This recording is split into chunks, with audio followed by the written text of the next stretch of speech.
Hello and welcome. Today we're going to be doing a video mainly to test my new microphone. I have switched out from using a really old Blue Yeti. Now I'm talking like Generation 1 Blue Yeti. I got a Blue Yeti the day they came out, which makes it like 12, 13 years old. Pretty damn old.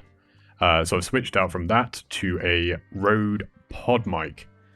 And the video I'm going to do today is one on Cartel Tycoon.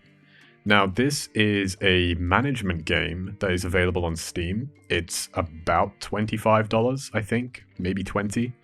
It's not like AAA title price, because it's made by a smaller game studio. It's made by, I want to say they're called Tiny Build, and they are the people that publish the game Hello Neighbor, which you may potentially know.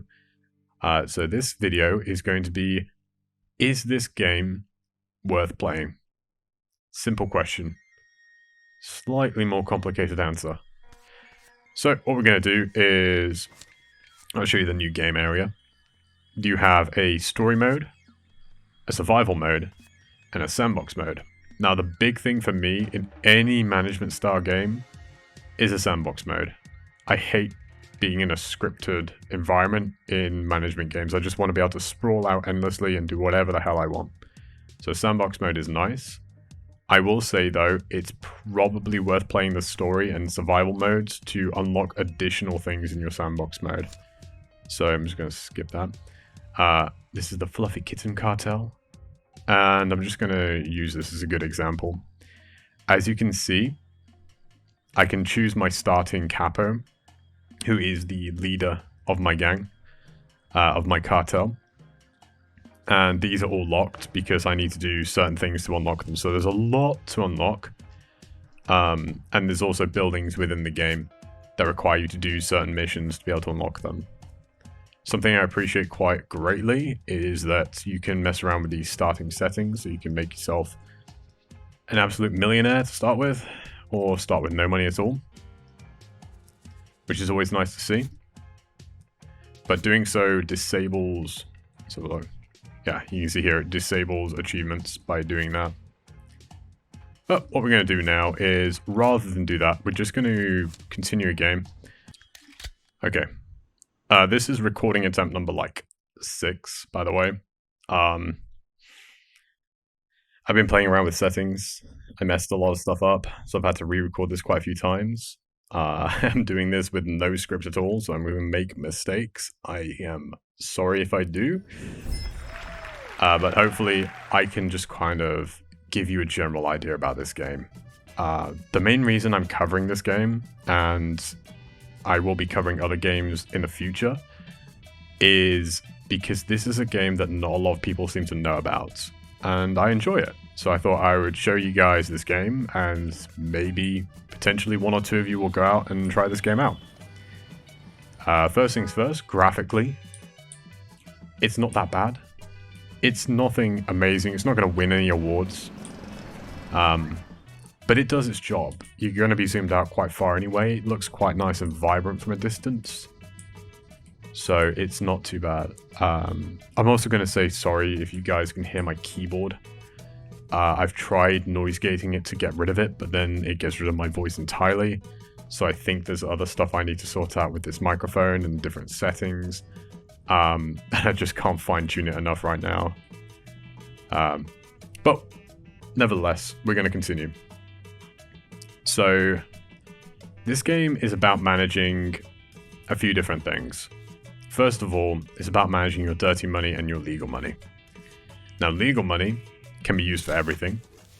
So this plantation here is running on legal money. It's costing $25 a day, and it's just coming straight out in legal money. Now, dirty money can be used for some things. So there's one here is running on dirty money. But the problem with dirty money is that, perfect timing, you have to move it. So you can see there's a sphere of influence around this city that I control. And I've got loads of dirty money in this city. So a car is going out periodically to deliver money to this plantation to keep it running. Which means if I build something outside of the sphere of influence and try to use dirty money, just no bueno, won't work. I have to move it manually with one of my dudes from my cartel. or I can set up a transport link to it, which is a massive pain, but it can be done. So ideally you want to try and use legal money for most of your stuff, just because it makes things a lot easier.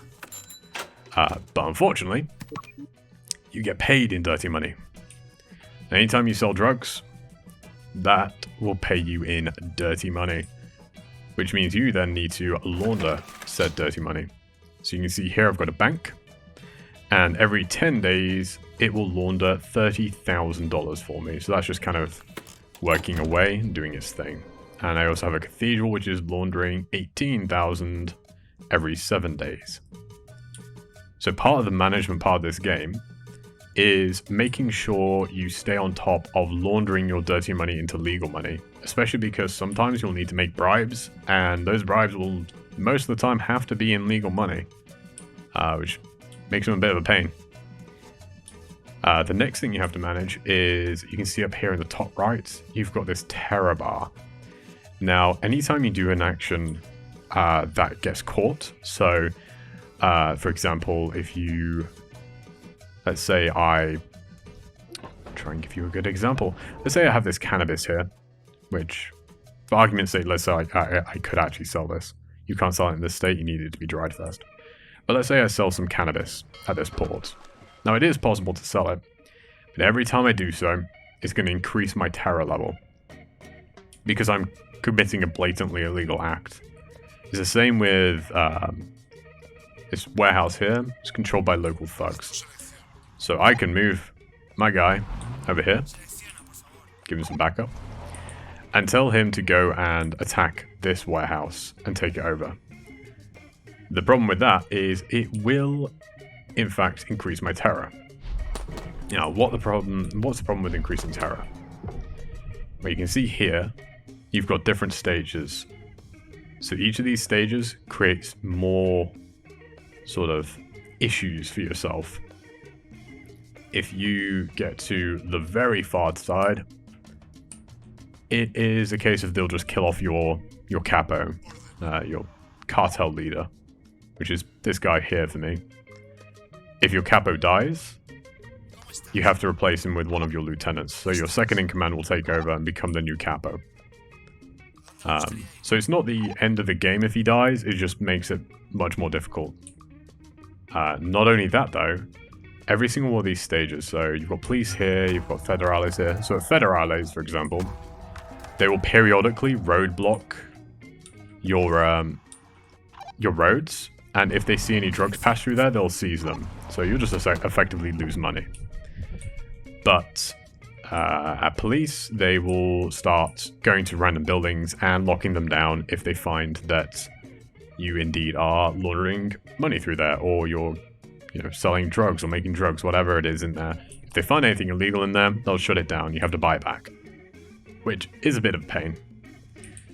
But if you get to the point of terror level to here, where you've got the federales, and then you're a really good person, and you stop committing crimes for a prolonged period of time, and you bribe enough people, it'll eventually get to the point where it starts dropping all the way back down again. But because you've already passed this point of unlocking federales, it will stay there. So that adds an extra complexity level to managing what you need to do. Because there are going to be points where you have to choose between defending a piece of territory that you own or letting it go. Because if you defend it, you might put your terror level over too far, which means that in the long run, you're sort of messing yourself up quite a lot. But if you don't defend it, you're going to lose that, and you might lose a lot of money from the production there. So it becomes a bit of a pain. So yeah, that's another thing that you have to manage. The last thing you have to manage is the supply and demand. So you can see here it's going, the value of the drugs are going down. Same with coffee. For some reason it's going down in value. TVs are going up in value. So there's supply and demand for both legal and illegal goods. If you oversupply, let's say you purely deal in opium, and you oversupply it, you'll have an issue where the value of opium drops, so you have to start producing more and more in order to make as much money as you need. So you have to kind of balance your supply, your production as much as you possibly can. But that is a problem for later you to deal with, really. To start with, you just do it. You just do whatever you want. One abnormal thing with this game, just build it down with real money. One abnormal thing with this game is you can actually play this game as purely as like an avocado farmer.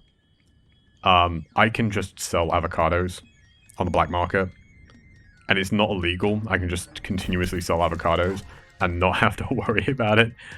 It's kind of weird that I can run a drug empire. I can run a cartel where my only produce is avocados, and it will make money.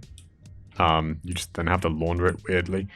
So yeah, you can actually play this game. I'm not sure if anyone would, and if you are someone who does play the game where you try and sell exclusively legal produce, let me know in the comments. But yeah, it is technically possible to play this game in a way that you only sell legal goods to people.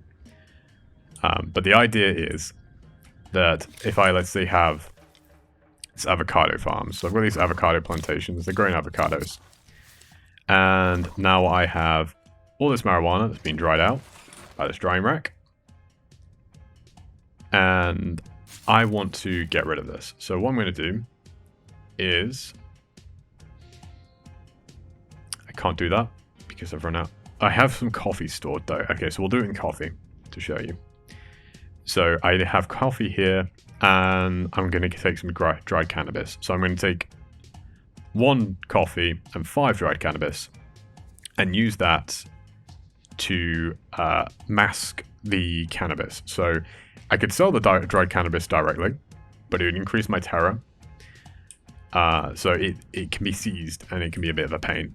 But if I hide my dried cannabis inside a shipment of coffee, it means that it's less likely to get found.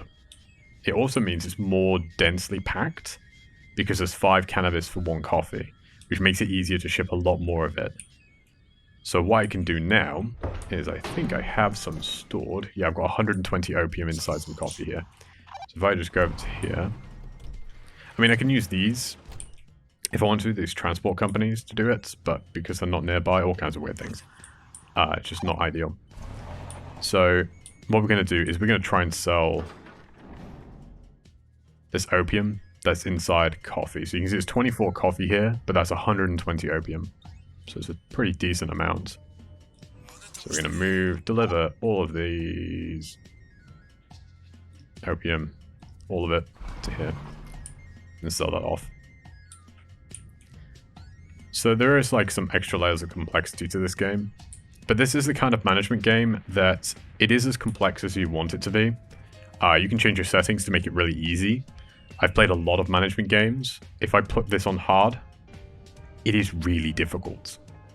Some people are obviously going to be better than me at this, so they probably will be able to play it on hard, but personally, I can't play it on hard. I play on medium or easy, depending on how much of a chill experience I want. But if you're new to management games, you can just quite happily sit on your own little territory, never expand, just chill out and do what you want. And you'll find it still quite rewarding. And then you can just slowly expand and work more on efficiency and try and get into the swing of something a bit more complex. So it's basically one of those games where it's as hard as you make it for yourself and as rewarding as you make it for yourself. You can just kind of choose your own adventure with this. You can grow quinoa now. So I've not played this game in a while, so there's new stuff here. But is this game worth picking up? In one word, yes. Quite simply, yes. It's a good game. It's on Steam, which means that you can pick it up for, I think it's on sale right now. It might be $15. You pick it up, and if you play it for less than 2 hours and you don't like it, you can just immediately Google Steam refund. That'll take you to the Steam support page. You click on the game, well, you sign in, I think, first. I just auto sign in. You click on the game that you want to get rid of, which would be Cartel Tycoon, and you just refund it. It's no questions asked, immediate refunds. You can just literally tick a box that says, I don't like this game, and they will just, no questions asked, refund you. Which is pretty nice. It means that you can try this game without really worrying too much. about the cost really affecting you in the long term and having to keep the game. So that would be my recommendation. If you pick up this game, just make sure you play it for less than 2 hours and refund it if you don't like it. Make that decision after 2 hours of play as to whether you want to keep this game or not. Personally for me, I've played this game for about 35 hours. This is like a $20 game. I got it for free actually. I won it in I think it was like I was watching a stream or something and they just gave away copies of this game. So I played it and I really, really liked it. So I would have paid quite happily for this game. But I played it for like 35 hours. It's usually $20. So for me, if I can play a game for an average of $1 per hour, so if it's a $20 game, I expect to be able to get 20 hours of game time out of it. At that point, I'm pretty happy that I feel like I've got my money's worth. So I've definitely got my money's worth of this game at 35 hours played, and I still intend to play more. The developer's quite active. They are updating the game quite frequently. Not as frequently as I'd like, but frequently enough. They're adding decent amounts of content in sort of every month and a half, 2 months. And doing like balance updates as well. So there's been quite a few changes in the couple of months I've not played this game. As I said, they've added avocados, that's new. Quinoa is new. They've added heroin as another illegal substance, which seems to be quite valuable. So it's probably worth looking into potentially making. And also these. So I have no idea what these do. I think this, by the looks of it, is able to... Yeah, it looks like they are an exporter, so they'll fly drugs out for me. I assume they'll only do it if I pass a... Yeah, I need to give them coffee and cocaine. That's fine. That's possible. So yeah, that's also new. What's this? I'm guessing he would probably give up the territory. Okay. But anyway, the point is, this game is worth getting. Give it a go. And that's essentially what I wanted to make this video for, is just show you this game, show you that it exists, because it doesn't seem to be a game that anyone really talks about, and just tell you it is a game that exists. It is worth playing if you like management games, and if you just want to get into management games as well. As I said, it's a low barrier to entry. If you have kind of an inkling that you would potentially like this kind of game, pick it up, give it a go. But if you already like management games, this is complex enough to enjoy if you like management games. So yeah, that's essentially it. What I want to do is I want to make a few more videos like this about games that not a lot of people are talking about, that fly under the radar quite a lot, just to show people that these games exist and show what it's like to play it. Yeah, and that's it. I didn't cover the research tree. I'm sorry. Yeah, so this is the research tree. I might have to edit this into the video somewhere, but this is the research tree. It's got quite a few different things you can research. So you've got like the buildings themselves, and each of the buildings has like upgrades that you can research. So it's pretty good. Basically, there's a lot to do in this game. There's a lot to learn, but it's a low barrier to entry, so it's easy to play if you don't really play management games at all. But that's about it. I don't want to make this video too long. So thank you guys for watching. If you got to the end, thank you very much. I hope you enjoy this. I hope that you enjoy any content I've got coming out later. And I hope you have a great day. Okay. Bye.